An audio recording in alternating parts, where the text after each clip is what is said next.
2026 சட்டமன்ற தேர்தலில் களத்துல இருக்கிறாங்களோ அவங்கள மட்டும் தான் எதிர்ப்போம். சும்மா களத்திலே இல்லாதவங்களையும், களத்துக்கும் அவங்களுக்கும் சம்பந்தமே இல்லாதவங்களையும் எதிர்க்கிற ஐடியாலாம் இல்ல பாஸ். ஜல்லிக்கட்டு பண்பாட்டு போராட்டம், காவிரி மீட்பு போராட்டம், முல்லை பெரியாறு உள்ளிட்ட நதிநீர் பங்கீட்டு பிரச்சனைகள், methane, hydro carbon, neutrino, Salem 8 வழி சாலை, ஸ்டெர்லைட் எதிர்ப்பு போன்ற சூழலியல் சார்ந்த போராட்டங்கள், திணிக்கப்பட்ட தேர்வான நீட், NEP, CAA, EIA எதிர்ப்பு, இப்படி மாநில அரசின் உரிமைகளை பறிக்கக்கூடிய மத்திய அரசின் திட்டங்களுக்கு எதிராக போராடக்கூடிய போராட்டங்களை முன்னெடுப்பது. தலைவனுக்கு தம்பி, தம்பிகளினுடைய தலைவன் என்று வீர நடை போடுகிறார். தன்னை கவிழ்க்க நினைக்கும் அரசியல் எதிரிகளுக்கு இவரது பாணியிலேயே சிரித்துக் கொண்டே சொல்கிறார். வாய்ப்பில்லை ராஜா, வாய்ப்பில்லை.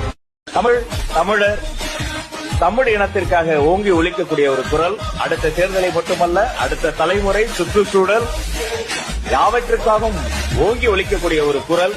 செந்தமிழன் சீமான் அவர்கள்.